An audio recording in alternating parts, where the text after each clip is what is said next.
Welcome to this meditation, which is inspired by the astrology of the summer solstice. I'd like to invite you to make yourself comfortable, whether you're sitting, lying, or you may choose to walk while you do this meditation. And bring your attention now to your breathing. Focus on your in-breath and your out-breath. As you exhale, just release any tension that you may be holding from your day, your week, your month. You don't need it anymore. Bring your attention now to your feet. Can you feel the sensation of the connection that your feet are making with any surfaces that they're touching, maybe the floor or the earth? And as you breathe in, imagine that you're breathing in energy from the earth up into your body.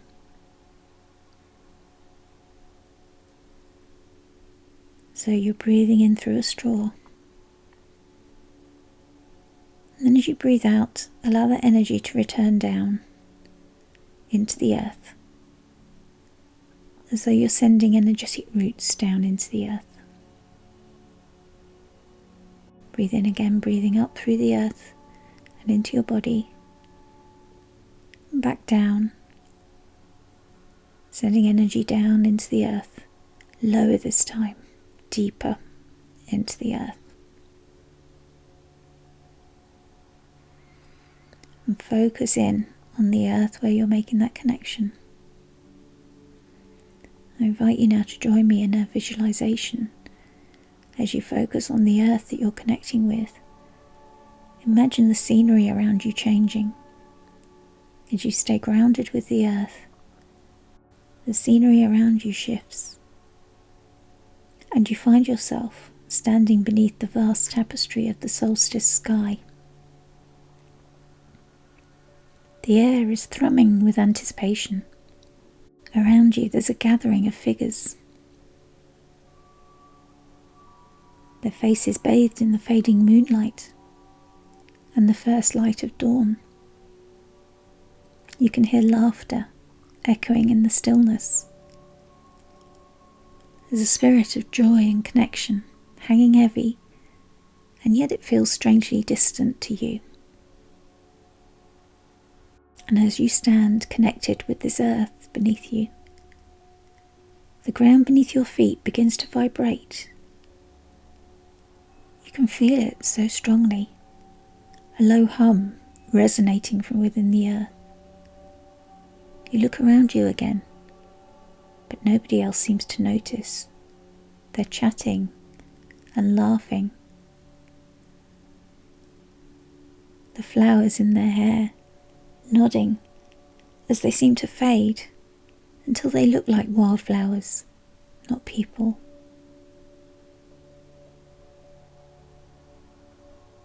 Now it's just you and the earth and the standing stones that you're standing in front of.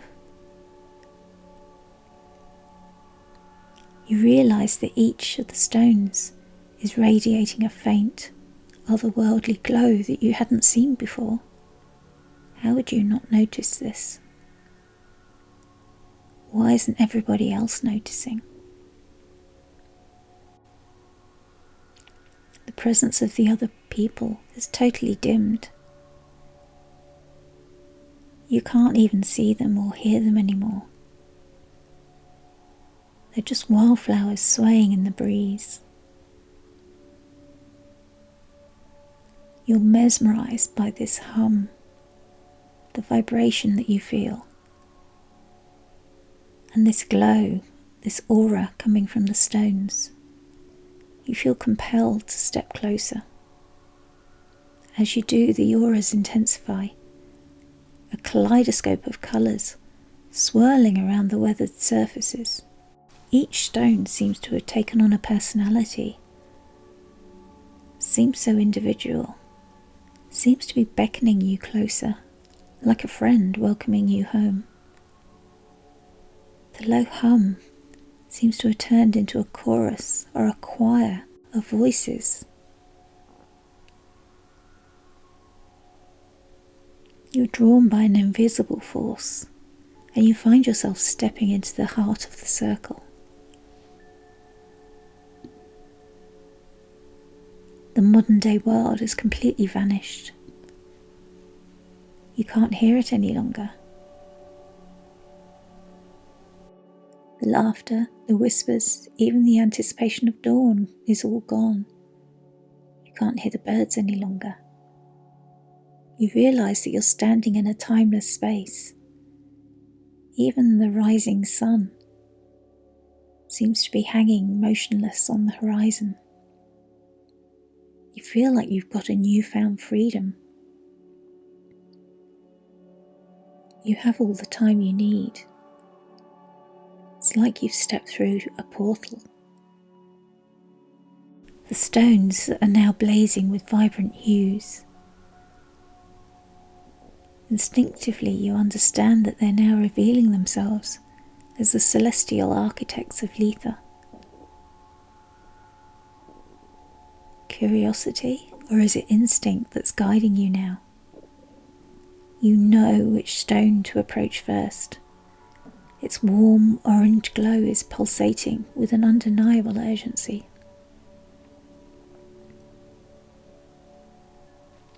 You have to touch it. You know that this connection is needed. And as you touch its rough surface, a wave of warmth, remembrance, knowing washes over you. And you can hear its message so clearly. What do you hear? Maybe it's something like, I am the sun in Cancer, the hearth fire of Litha. Within you lies a wellspring of creativity, nurtured by love and connection. Embrace your passions, let them burn brightly and illuminate your path. Do you hear any other message just for you?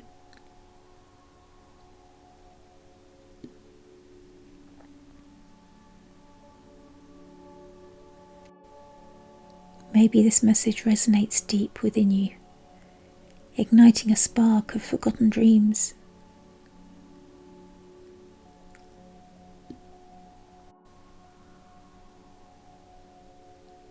You move on, drawn by the next stone, a soft rosy pink radiating warmth and beauty. You realise this stone represents Venus, the laughter-loving goddess of love and beauty. As soon as you touch it, a feeling of self-love and grace washes over you, and a voice both gentle and alluring speaks to you. What do you hear? It may be something like, I am Venus, the weaver of beauty and connection. Allow your creativity to bloom with grace, and let your connection with others fuel your spirit. Listen and see what else you might hear.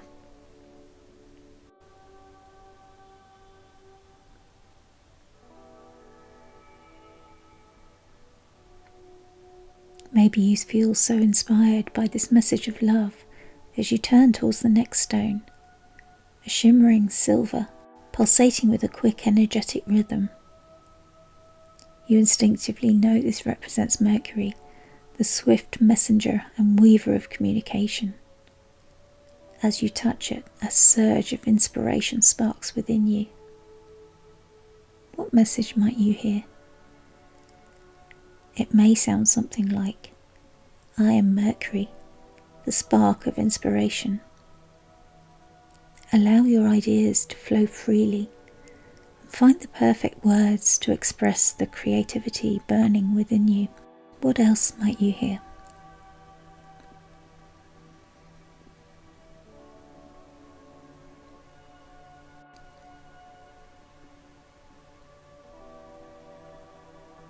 Grateful for this newfound energy that's coursing through you. You're ready to move on to the next stone. You see a deep emerald glow emanating from it, with red at the base. It's pulsing with a steady rhythm. You instinctively know this represents Mars in Taurus. And as you touch it, a feeling of strength and resolve surges through you. What message does Mars have for you? Maybe you hear something like, I am Mars in Taurus, the grounded warrior. Pursue your passions with unwavering determination, and let your creativity blossom with the strength of the earth beneath your feet. What other messages might Mars in Taurus have for you? This message ignites a fire within you, a desire to express your passions with both sensitivity and unwavering resolve. You move on, drawn towards a cooler stone, a pale yellow, radiating a sense of structure.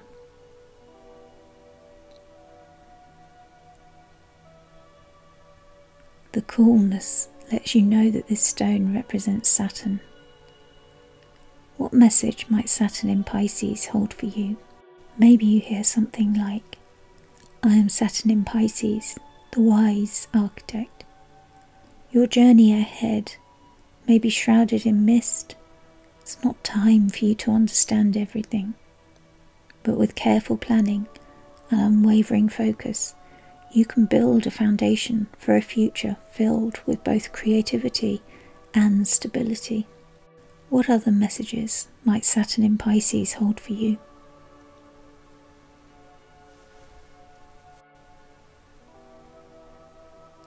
Saturn's messages bring a sense of grounding and clarity. You realise that even amidst the unknown, there is a path to be forged, a foundation to be built. You look around you. You're a little sad that you haven't connected with the moon. And then you realise that there's one stone a little bit apart from the others, currently out of sync with the sun. Cool blue colour radiating wisdom, and you move over to meet it. And as you touch it, a sense of calm washes over you. And you hear a message, both curious and knowing. What message does the moon in Sagittarius hold for you? Maybe it sounds like, I am the moon in Sagittarius, the seeker of truth. Look beyond the familiar, for within the unknown lies your greatest adventure. Ask yourself, what hidden truths lie dormant within you? What purpose yearns to be awakened? What other messages might the moon in Sagittarius hold for you?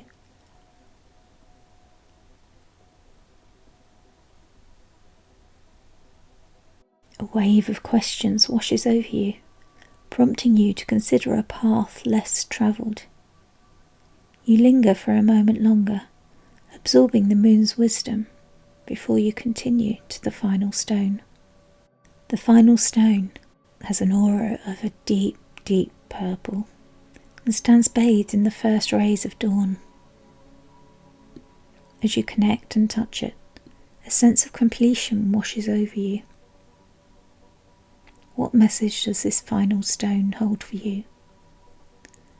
Maybe you hear something like, I am the culmination, the synthesis of all you have encountered. The sun in Cancer with its warmth, Venus with her grace, Mercury with his inspiration, Mars with his strength, and the wisdom of the architect, the awakening truths of the moon. They all intertwine to create your unique path. Embrace who you are and step forward with courage and an open heart. What other messages might the final stone have for you? What else have you experienced and heard within this circle?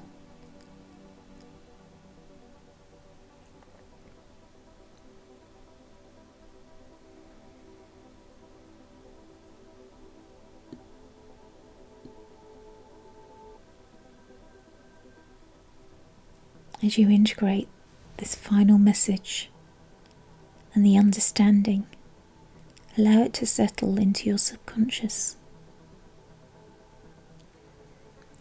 And as you do, the world around you begins to shimmer. the standing stones begins to fade. The colours dim. The hum begins to quieten, and the vibration settles. The birdsong returns. You look up at the familiar noise, and you hear the tinkle of laughter from the people who come back into your focus, and you realise that the modern world is intruding again on your awareness.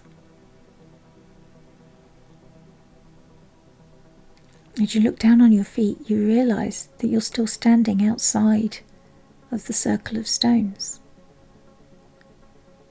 Did that happen? It did. You know that it did. You did meet those stones. You did go in and touch every one. You did hear them speak to you.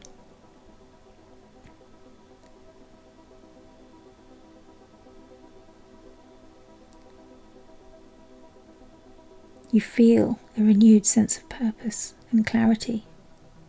You heard their messages. The journey of Litha may be over.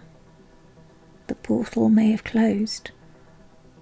But the illumination that you received, the messages you heard, the tapestry woven from the celestial dance above, remains with you and will continue to guide you as you step forward into the light of a brand new day and a brand new season.